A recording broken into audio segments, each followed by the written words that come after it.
வணக்கம். இன்றைய நாளில் இடம்பெற்ற முக்கிய செய்திகளின் தொகுப்பு. போதையிலிருந்து இளம் சந்ததியை காப்பாற்றுவோம் என்ற துணைப்பொருளோடு வடமாகாணத்தை சுற்றி நடைபயணம் ஒன்றை ஆரம்பித்துள்ள வவுனியா சமயபுரத்தை சேர்ந்த இளைஞர் நேற்று மாலை முல்லைத்தீவு நகரை வந்தடைந்திருக்கின்றார்.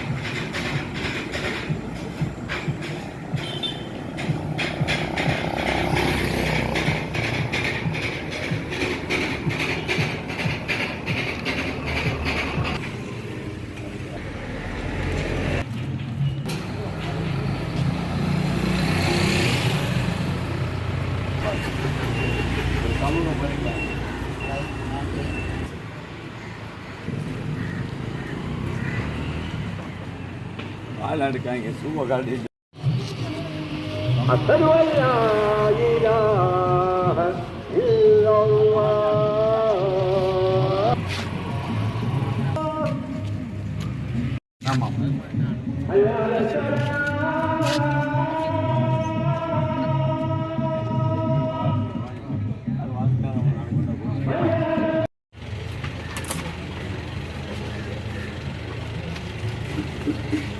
நான் வவுனியா சமயபுரம் ரோஷான். எமது தேசத்தினுடைய அன்பு சிறார்கள், மாண்புமிகு மாணவர்கள், மதிப்புக்குரிய இளைஞர்கள் இந்த கொடிய போதை வஸ்துக்களால் பாதிக்கப்படுவதை நிறுத்த கோரி அல்லது எதிர்கால நமது சந்ததியினர் இந்த போதை வஸ்துக்களிடம் சிக்கி சின்னாபின்னமாகிவிடக்கூடாது என்பதை கவனமாக ஒரு எடுக்க சொல்லி பெற்றோர்களையும் பாதுகாவலர்களையும் நலன் விரும்பிகளையும் ஆசிரியர் கல்வி சமூகங்களையும் சமய தலைவர்களையும் அரசியல் தலைவர்களையும் பெற்றோர்களையும் எல்லோரையும் அன்போடு கேட்டு ஒரு கவன ஈர்ப்பு மிக்க அமைதி வழி நடைபவனியை முன்னெடுத்து வருகின்றேன். ஒரு விழிப்புணர்வாக இந்த நடைபவனியை முன்னெடுத்து வருகின்றேன். ஒரு தனி மனிதனாக இந்த பயணத்தை முன்னெடுத்து வருகின்றேன். எல்லோரும் கேட்கின்றார்கள், ஒரு தனியாக உங்களோடு சேர்த்து யாராவது கூட்டிக் கொண்டு வந்திருக்கலாம் என்று. ஆனால் இது முக்கியமான விடயம் என்னவென்று சொன்னால், இந்த போதை வஸ்துக்களை எமது பிள்ளைகளிடமிருந்து எமது பிள்ளைகளை தீண்ட விடாமல் பாதுகாக்க நாம் ஒவ்வொரு பெற்றோரும் தனித்தனியாக முயற்சி செய்து எமது பிள்ளைகள் மீது அதீத கவனம் செலுத்தி மிக கவனமாக அவர்களை பாதுகாத்தால் மாத்திரமே இந்த போதை வஸ்துக்களிடமிருந்து எமது எதிர்கால சந்ததியினரான இந்த பிள்ளைகளை நாம் பாதுகாத்துக் கொள்ள முடியும். நமது தேசம் ஒரு கல்வியால் உயர்ந்த தேசம், கலையால் உயர்ந்த தேசம், பண்பாடால் உயர்ந்த தேசம், ஒழுக்கத்தால் உயர்ந்த தேசம்.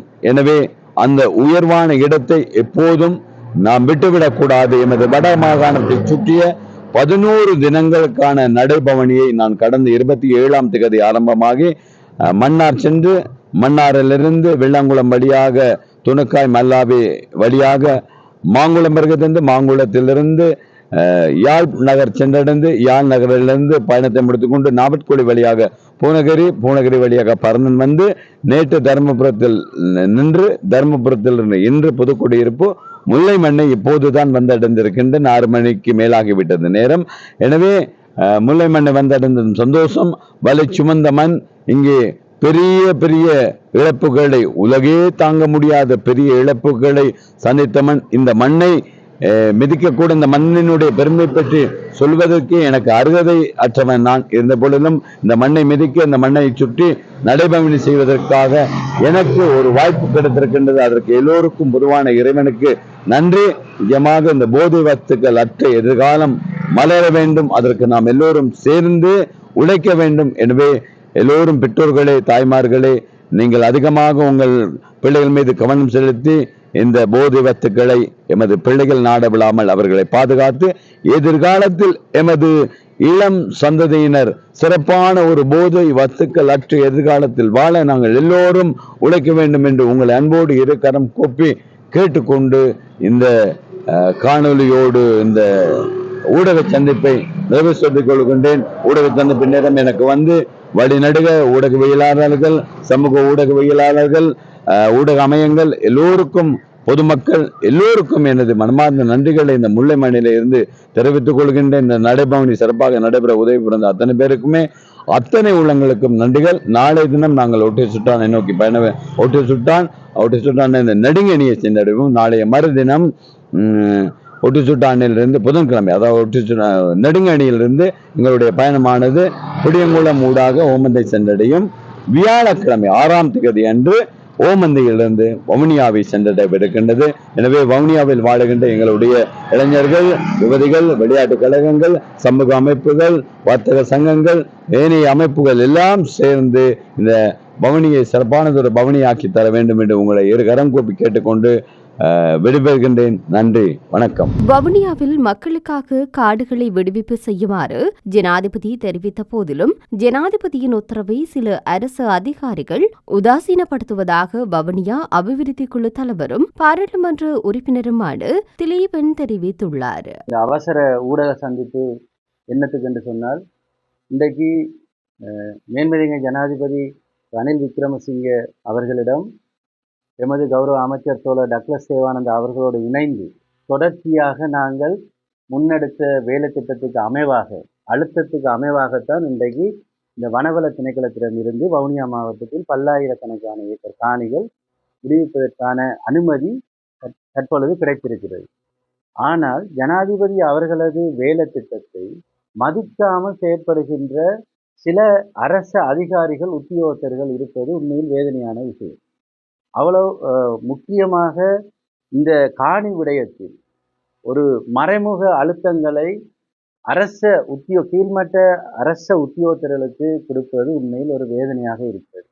இந்த ஊடக சந்திப்பின் நோக்கம், நான் வெளிப்படையாகவே கிராம சேவையாளரிடம் வினயமாக ஒரு மன்றாட்டமாக நான் சில விடயத்தை அவர்களிடம் தெரியப்படுத்த விரும்புகிறேன். காரணம் என்னென்னு சொன்னால், வனவள அதிகாரிகளோடு இணைந்து கிராம சேவையாளர்கள் இந்த விடுவிப்பு செய்வதற்கான இடங்களை பார்வையிட்டு அந்த இடங்களை விடுவிப்பதற்கு அனுமதி அளிக்கக்கூடிய வேலை திட்டத்தை முன்னெடுப்பதாக காண்பித்து, ஆனால் நாம் கேட்ட அந்த சகல இடங்களையும் காடாக மாற்றுவதற்கான வேலை திட்டத்தை சில அதிகாரிகள் முன்னெடுத்து இருக்கிறார்கள். இதற்கு வவுனியா மாவட்டத்தில் உள்ள பிரதேச செயலாளர்கள் மௌனமாக இருப்பது உண்மையில் கவலையான விடயம். ஆனால் இந்த உற்சாகங்கள் இன்றைக்கு எங்கே போனது என்று தெரியவில்லை. தொடர்ந்து எனக்கு மிக மிக பங்களிப்பு செய்து கொண்டிருந்த பிரதேச செயலாளர்கள் கூட தற்சமயம் மௌனமாக்கப்பட்டுள்ளார்கள். இதன் பின்னணி என்ன? மேன்மதிய ஜனாதிபதி ரணில் விக்ரமசிங்கே அவர்கள் எந்த ஜனாதிபதியும் முன்னெடுக்காத வேலை திட்டத்தை சகல மாவட்டங்களிலும், குறிப்பாக வடக்கு கிழக்கில் மேன்மதிய ஜனாதிபதி அவர்களால் இந்த காணி விடுவிப்பு தொடர்பான வேலை திட்டங்கள் முன்னெடுக்கப்பட்டன. ஆனால் இதனை பொருட்படுத்தாது வவுனியா மாவட்டத்தில் இருக்கக்கூடிய சில அரச உயர் அதிகாரிகள் மக்களுக்கான இந்த வேலை திட்டத்தை முன்னெடுப்பதற்கு ஒரு மறைமுக அழுத்தத்தை பிரயோகிக்கின்ற நிலைமை தற்சமயம் நிலவுகின்றது. அன்பான கிராம சேவையாளர்களை, உங்களை நான் பெரிதும் மதிக்கின்றேன். உங்கள் ஊடாக எமது மக்களுடைய பிரச்சனைகள் தீர்க்கப்பட வேண்டும். உங்களுக்கு அதிகளவான அதிகாரம் அரசாங்கத்தால், அரச ஜனாதிபதியினால் வழங்கப்பட்டிருக்கின்றது. உங்களோடு இணைந்து கள விஜயம் மேற்கொண்டு இந்த காணிகளை விடுவிப்பதற்கான இடங்களை அடையாளப்படுத்தும் பொழுது, நாங்கள் கோரிக்கை உங்களோடு இணைந்து மக்களுக்கான அந்த காணிகளை அடையாளப்படுத்திய இடங்களை வன இலாகாவினர் ஆக்கிரமிப்பதற்கு இடம் கொடுக்க வேண்டாம். மாறாக எல்லை கற்கள் போடாமல் வெறுமனே நாங்கள் இடத்தை பார்வையிடுகிறோம் என்று சொல்லி உயிர் மரங்களில் அடையாளமிட்டு அந்த இடங்கள் GPS இலக்கம் எடுத்து அதை மறைமுகமாக கெசட் பண்ணக்கூடிய வேலை திட்டத்தை ஃபாரஸ்ட் திணைக்களமும் வவுனியா மாவட்டத்தில் இருக்கக்கூடிய சில அதிகாரிகளும் முன்னெடுத்திருக்கிறார்கள். நீங்கள் உங்களது பகுதிகளில் இருக்கக்கூடிய மக்களோடு மக்களை அணிதிரட்டி அல்லது கிராம மட்ட அமைப்புகளை உள்வாங்கி, உதாரணமாக விவசாய அமைப்புகள் போன்ற அமைப்புகளை உள்வாங்கி, இந்த இடங்கள் மக்களால் பாவிக்கப்பட்ட இடம், பாவனை செய்யப்பட்ட இடம் என்று கூறி நீங்கள் இந்த காடாக்கும் வேலை திட்டத்துக்கு ஆதரவு அளிக்காதீர்கள். அன்பான கிராம சேவையாளர்களே, எந்தவித அழுத்தமாக இருந்தாலும் மேன்மதிய ஜனாதிபதி ரணில் விக்ரமசிங்கே அவர்கள் சொன்னதை மட்டும் மனதில் நிறுத்திக் கொள்ளுங்கள். 1985ஆம் ஆண்டுக்கு பிறகு வனவள திணைக்களம் கையகப்படுத்திய காணிகள் அனைத்தையும் விடுவிப்பதுதான் எமது நோக்கம், ஜனாதிபதியினுடைய நோக்கம். சமீபத்தில் ஜனாதிபதி அவர்கள் யாழ்ப்பாணத்துக்கும் வவுனியாவுக்கும் வந்த பொழுது கூட எமது வேலை திட்டத்தின் முன்னேற்றத்தை பற்றி ஆராய்ந்தவர். அவர் ஒரு திருப்தியாக தனது வேலை திட்டம் நடைபெறுகிறது என்ற ஒரு எண்ணத்தில் இருக்கின்றார். ஆனால் சில அரசு அதிகாரிகள் இந்த வேலை திட்டத்தை மழுங்கடிப்பதற்கான வேலையை முன்னெடுத்திருக்கிறார்கள். ஜனாதிபதி அவர்களிடம் நேரடியாக கூட நான் முல்லைத்தீவில் வைத்து சொன்னான், மைத்திரிபால சிறிசேன அவர்கள் 32% காடாக மாற்ற வேண்டும் என்கிற வேலை திட்டத்தை காடாக 32% இலங்கையில் மாற்ற வேண்டும் என்கிற வேலை திட்டம் சொன்ன பொழுது, அமுல்படுத்திய பொழுது வடக்கு கிழக்கில் தான் இந்த வேலை திட்டத்தை உடனடியாக நடைமுறைப்படுத்தினார்கள். ஆனால் மேன்மதிங்கிய ஜனாதிபதி அவர்கள் தான் இன்று எமது யுத்தத்தால் பாதிக்கப்பட்ட எமது மக்களது நிலையை அறிந்து 1985க்கு பிறகு கையகப்படுத்திய காணிகள் அனைத்தையும் மக்களுக்கு வழங்குவதற்கான வேலை திட்டத்தை முன்னெடுக்கின்றனர். அன்பான கிராம சேவையாளர்களே, நீங்கள் இந்த விடயத்தை கருத்தில் எடுத்து வனவள அதிகாரிகள் சொல்வதற்கு தலையாட்டாமல் நீங்கள் உங்களது எதிர்ப்பை காட்டி மக்கள் நலன் சார்ந்து சிந்தித்து அந்த காணிகளை மீளவும் மக்களுக்கு பெற்றுத்தாருங்கள். பாருங்கள், இவை அனைத்தும் ஜனாதிபதியினால் விடுவிக்கப்பட்டு அனுமதி அளிக்கப்பட்ட இடங்கள். ஆனால் இந்த அதிகாரிகள் இந்த இடத்தில் GPS இலக்கம், அதாவது நாங்கள் இந்த இடத்தை விடுவிக்கிறோம் என்று சொல்லி எங்கவும் அந்த இலக்கம் குறிப்பிடப்படவில்லை.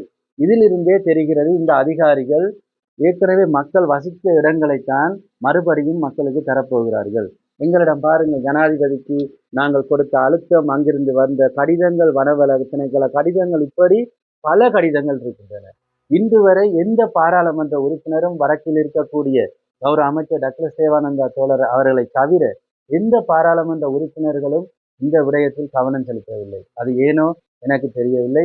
மீண்டும் சொல்கிறேன், அன்பான கிராம சேவையாளர்களை, மக்கள் நலன் சார்ந்து சிந்தித்து ஒரு சிறந்த நியாயமான வேலை திட்டத்தை முன்னெடுப்பீர்கள் நம்பிக்கை இருக்கின்றது என்பதை இந்த ஊடகம் சார்பாக எங்களிடம் தெரியப்படுத்திக் கொள்கிறேன். போலி ஆவணங்களை உருவாக்கி காண்பித்து மருத்துவர் என அறிமுகப்படுத்தி கனடாவில் உள்ள ஒருவரிடம் 1,42,00,000 ரூபாய் மோசடி செய்த குற்றச்சாட்டில் ஒருவர் யாழ்ப்பாண மாவட்ட சிரேஷ்ட போலீஸ் அத்தியட்சகர் ஜகத் விசாந்தவின் கீழ் இயங்கும் யாழ்ப்பாண மாவட்ட விசேட குற்றப்புலனாய்வு பிரிவு பொறுப்பதிகாரி குணரோயன் தலைமையிலான போலீஸ் குழுவினரால் கைது செய்யப்பட்டுள்ளார்.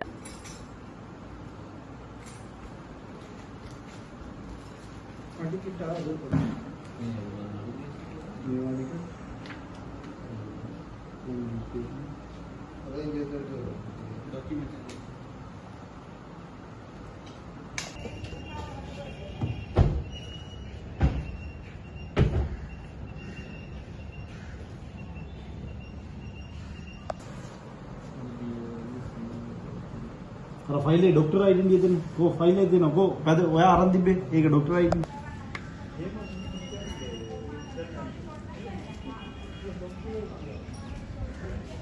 கல்வி என்பது நிலையான சொத்து. அதை எப்போதுமே எம்மிடமிருந்து எடுத்துக்கொள்ள முடியாது. ஆகவே உயர்தரத்தில் கற்கும் மாணவர்கள் ஆசிரியர்களின் சொற்படி கேட்டு செயல்படும் போதே சிறப்பான நிலைமையை அடைய முடியும் என உயிர்முறைமைகள் தொழில்நுட்ப பிரிவின் யாழ்ப்பாண மாவட்டத்தில் முதலிடம் பெற்று ஜெயசீலன் சுமன் தெரிவித்துள்ளார். அனைவருக்கும் வணக்கம். நான் ஜெயசீலன் சுமன். நான் காட்டி கல்லூரியில் கல்வி கற்று நடைபெற்ற 2023ஆம் ஆண்டு ஏஎல் பரீட்சையில் உயிர் முறைமைகள் தொழில்நுட்பவியல், அதாவது பயோசிஸ்டம் டெக்னாலஜி பாடத்தில் தோற்றி 3A சித்திகளை பெற்று யாழ் மாவட்ட ரீதியில் முதலாவது இடத்தையும் அகில இலங்கை ரீதியில் 28வது இடத்தையும் பெற்றுக்கொண்டேன். இவ்வாறு நான் பெற்றுக்கொள்வதற்கு எனக்கு உறுதுணையாக இருந்த, அதாவது பாடசாலை அதிபர்கள், மற்றது எனக்கு படிப்பித்த, அதாவது biosystem technology, science for technology, ICT ஆகிய 3 பாடங்களையும் சிறப்பாக கற்பித்த அனைத்து ஆசிரியர்களுக்கும் இந்த நேரம் நன்றியை தெரிவித்துக் கொள்கின்றேன். மற்ற எனக்கு இன்னும் உறுதுணையாக இருந்த எனது பெற்றோர்கள், மற்ற நண்பர்கள், அவங்க ரொம்ப ஹெல்ப்ஃபுல்லாக இருப்பாங்க. ஏதாவது குரூப் ஸ்டடி செய்கிறாண்டா கொள்கிறாண்டா நல்ல துணையாக இருப்பாங்க. அவங்களுக்கு இந்த இடத்துல நான் நன்றியை தெரிவித்துக் கொள்கின்றேன். மற்றது பார்த்திங்கன்னா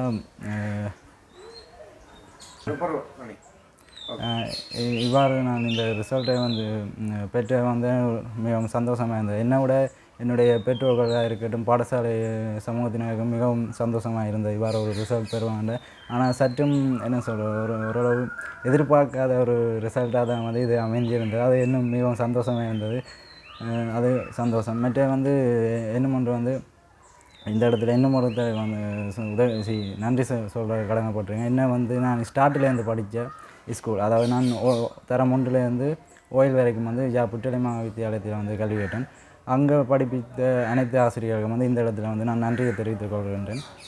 அடுத்த வந்து நான் அடுத்த என்ன சொல்கிறேன், நான் அடுத்த ஸ்டெப்பாக வந்து என்ன செய்ய ஆசைப்பட்டிருக்கேன்டா வந்து யூனிவர்சிட்டி தான். இப்போ ஏஎல் முடித்த வந்து அடுத்த யூனிவர்சிட்டி போகிறேன். யூனிவர்சிட்டி வந்து எந்த ஆசை, சின்ன வயசு ஆசைன்னு பார்த்தா சிறிய ஏவத்தனப்புற யூனிவர்சிட்டிக்கு போகணும் அப்படி ஒரு ஆசை. அதுக்கேற்ற மாதிரி காணும் என்று நம்புகின்றேன். அந்த ரிசல்ட் வந்து காணுகின்றாங்க. அதில் வந்து ஐசிடி துறையில் ஒரு கோர்ஸ் எடுத்து வந்து செய்து அந்த துறையில் வந்து நல்ல ஒரு இலக்கை வந்து அடையணுன்றது தான் வந்து என்னுடைய விருப்பமாக இருக்கின்றது. மற்ற வந்து எனக்கு அடுத்ததாக இனிமேல் இந்த வருடம் எழுத போகிறவர்களாக இருக்கலாம். மற்ற இனிமேலும் எழுத போகிற மாணவர்களுக்கு நான் சொல்லக்கூடிய ஒரு சின்ன ஒரு அட்வைஸாக இருந்தாங்க, கருத்தாக இருந்தாங்க சொல்ல வேண்டிய வந்து எங்களுடைய, அதாவது எல்லோருடைய வந்து ஒரு சொத்து, நிலையான சொத்துன்னு பார்த்தா இந்த கல்வி செல்வம் மட்டுமே. அது மட்டும்தான் அழியாமல் எங்களோட எப்பயுமே இருக்க போகிறது. ஸோ நான் அந்த கல்வியை வந்து சிறப்பான முறையில் வந்து பெற்றுக்கொள்ள வேண்டும். சரி, எவ்வாறு பார்த்தா எங்களுக்கு கற்பிக்கிற ஆசிரியர்களாக இருக்கணும். அவருக்கு மரியாதை கொடுத்து அவை சொல்கிறபடி நடந்து அதை செய்தாலே போதும், நாங்கள் நல்ல ஒரு நிலையை வந்து அடைந்து கொள்ள முடியும் என்றதான் வந்து உண்மை. அதுதான் அவர்களுடைய வழிகாட்டுதலின்படி நாங்கள் எங்களுடைய பாதையில் சரியாக சென்று அந்த இலக்கை வந்து அடைந்து கொள்ள முடியும் என்று சொல்லிக்கொள்கிறேன். அப்போ இனிமேல் வரப்போகிறவர்கள் வந்து சிறப்பாக வந்து கல்வி செயற்பாட்டில் வந்து ஈடுபட வேண்டும் என்று விரும்புகின்றேன். மற்றும் அவர்களுக்கும் வாழ்த்துக்களை வந்து தெரிவு செய்து சொல்லிக்கொள்கின்றேன். தமிழ் பொது வேட்பாளரின் விடயத்தின் அவசியத்தை ஈழ மக்கள் புரட்சிகர விடுதலை முன்னணியின் தலைவர் சுரேஷ் பிரேமச்சந்திரன் வலியுறுத்தி இருக்கின்றார். வருகிற ஜனாதிபதி தேர்தலில் தமிழ் மக்கள் தரப்பிலிருந்து ஒரு பொது வேட்பாளரை நிறுத்துவது தொடர்பான விடயங்கள் தொடர்பாக இப்பொழுது அது ஒரு முக்கியமான கட்டத்தை வந்து சேர்ந்திருக்கின்றது. ஜனநாயக தமிழ் தேசிய கூட்டணியில் இருக்கக்கூடிய இபிஆர்எல்எஃப், டெலோ போன்ற கட்சிகள்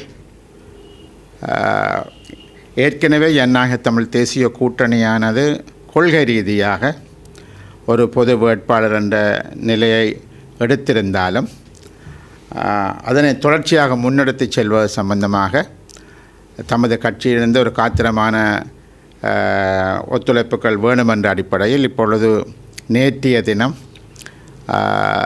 மட்டக்களப்பில் கூடிய டெலோவினுடைய உயர்மட்ட குழுவானது இந்த பொது வேட்பாளர் தொடர்பாக அதை முன்னெடுத்து செல்வதற்கு தாங்கள் பூரணமான ஒத்துழைப்புகளை சகல தரப்புகளுக்கும் வழங்குவதாக அறிவுறுத்தியிருக்கிறார்கள். அதேபோல் ஈழமக்கள் புரட்சிகர விடுதலை முன்னணியானது தமது அரசியல் பீட கூட்டம் அண்மையில் கூட்டப்பட்டு ஏற்கனவே நாங்கள் முன்னெடுத்து சென்று கொண்டிருக்கக்கூடிய இந்த பொது வேட்பாளர் என்ற நிலையை தொடர்ந்தும் முன்னெடுத்து செல்ல வேண்டும் என்றும், அத்துடன் எங்களுடன் இணைந்து செயற்பட்டு கொண்டிருக்கக்கூடிய இந்த தமிழ் சிவில் அமைப்புகள் கட்சிகள் அனைத்துடனும் இணைந்து நாங்கள் இந்த விஷயத்தை முன்னெடுத்து சொல்ல வேண்டும் என்ற ஒரு விடயத்தையும் நாங்கள் முடிவெடுத்திருக்கிறோம். இதனைப் போலவே அடுத்த ஓரிரு நாட்களுக்குள் ஏனைய கட்சிகளும் தங்களது முடிவுகளை விரைவாக வெளியிட இருக்கிறார்கள்.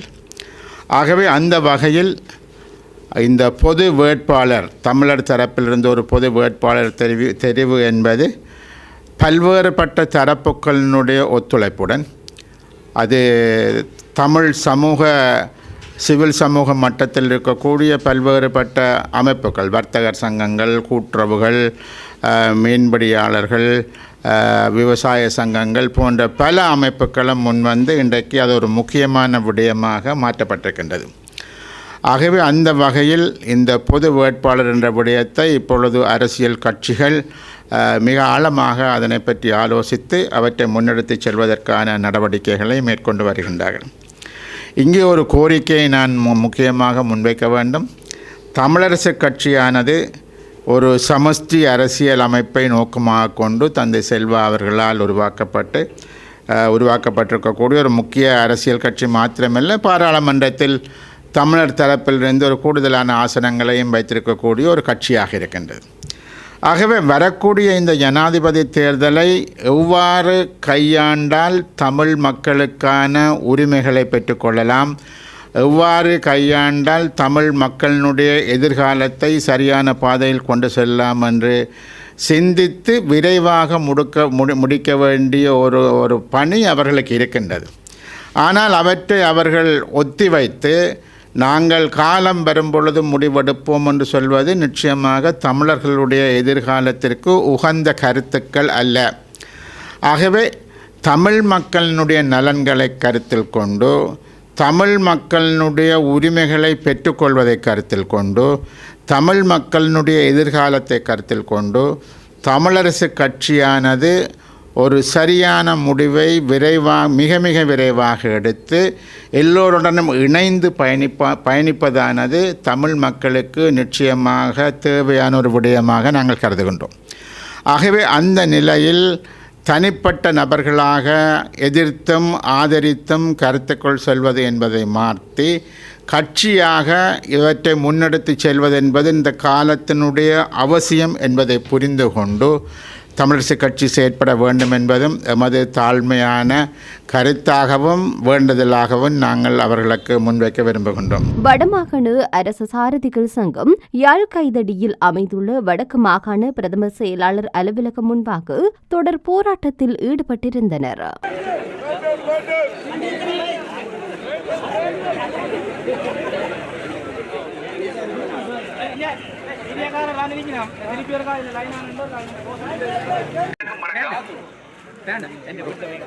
இன்றைய போராட்டத்திற்கு சம்பந்த அனைவருக்கும் வணக்கத்தை தெரிவித்துக் கொண்டு போராட்டத்தின் முதற்கட்டமாக நமது மகளிர் கையளிக்கப்பட்டது. அந்த நேரத்தில் நமது சங்கம் சார்பாக அந்த பிரதிநிதியிடம் எங்களால் குறிப்பிட்ட கருத்துக்கள் கூறப்பட்டன. அந்த கருத்துக்கள் என்னவெனில், 2ஆம் மாதம் 5ஆம் தேதி தொடக்கம் 10ஆம் தேதி வரையான தொடர்ச்சியாக தொழிற்சங்க போராட்டத்தில் தொழிற்சங்கம் ஈடுபட இருந்தது. அந்த தொழிற்சங்க போராட்டத்தின் விளைவாக எங்களுக்கு 3ஆம் தேதி 2ஆம் மாதம் பிரதிபிரம செயலாளர் அவர்களினால ஒரு எழுத்துமூல உறுதிமொழி ஒன்று வழங்கப்பட்டது. அந்த உறுதிமொழியில கௌரவ ஆளுநர் அவர்களினது அறிவுறுத்தலின் பிரகாரம் அந்த விடயம் முக்கியமானது. அந்த விடயத்தை குறிப்பிட்டு பிரதிபிரம செயலாளர் அவர்கள் எங்களுக்கு ஒரு உறுதிமொழி தந்திருந்தவா 1/6/2024 இந்த இடமாற்றம் நடைமுறைக்கு வரும். அதற்கிடையில் எங்களது சாரதிகள் நோயாளர் காவண்டி பயிற்சியினை நிறைவு செய்திருக்க வேண்டும் என்று சொல்லி, அந்த அடிப்படையில் எங்களோட 52 சுகாதார திணைக்களத்துக்கு செல்லுகின்ற சாரதிகள் 52 பேரும் நோயாளர் காவண்டி பயிற்சியினை நிறைவு செய்திருக்கிறார்கள் என்ற கருத்தையும் அதுக்கு நாங்கள் சொல்லியிருந்தாங்க. அந்த வகையில் இன்றைக்கு 1/6 முடிந்தது, எங்களோட இடமாற்றம் நடைமுறைக்கு வரையில. அப்ப இந்த நீங்கள் வழங்கிய எழுத்துமூல வாக்குறுதி என்ன ஆனது என்று அவரிடம் வினாவினாங்கள். நீங்கள்லாம் இந்த எழுத்து மூலமாக எங்களுக்கு வாக்குறுதி தந்திருக்கிறீர்கள், அதை நீங்கள்லாம் மீண்டும் நிறைவேற்றாமலும் மறுக்கிறீர்கள். அப்ப இதுல என்ன இது சரியா மிக பிழையான விடயம் என்ற சுட்டிக்காட்டினாங்க. எனவே எங்களுக்கு இன்றோ நாளையோ தீர்வு கிடைக்கும். அதாவது எமது அலுவலகங்களுக்கு எமது சாரதிகளுக்கான இடமாற்ற விடுவித்தல் கடிதம் கட்டளை அனுப்பப்படும் பட்சத்தில் எங்கெந்த போராட்டம் கைவிடப்படும் என்று நாங்கள் அந்த பிரதிநிதியிடம் அறிவித்திருக்கிறோம். இந்த போராட்டமானது அடுத்த கட்டமாக பிரதம செயலாளர் அலுவலகத்துக்கு முன்பாக நடைபெறும். பிரதம செயலாளர் அலுவலகத்துக்கு அருகாமையில் உள்ள அம்மாச்சி உணவகத்தில் இருந்து ஆரம்பிக்கப்பட்டு பேரணியாக சென்று பிரதம செயலாளர் அலுவலகத்தில் பிரதம செயலாளர் அலுவலகத்துக்கு அருகாமையிலும் ஆளுநர் அலுவலகத்துக்கு அருகாமையிலும் இடம்பெறும் என்பதனையும் அனைத்து சாரதிகளும் செல்லும் பொழுது 4:30 பின்னேரம் செல்லும் பொழுதும் கையொப்பமிட வேண்டும். அதுவரையும் தொடர்ச்சியாக அங்கிருந்து போராட்டம் இடம்பெறும் என்பதை அனைவருக்கும் அறிவித்திருக்கிறோம். இத்துடன் இன்றைய நாளுக்கான முக்கிய செய்திகள் நிறைவடைகின்றன. நன்றி.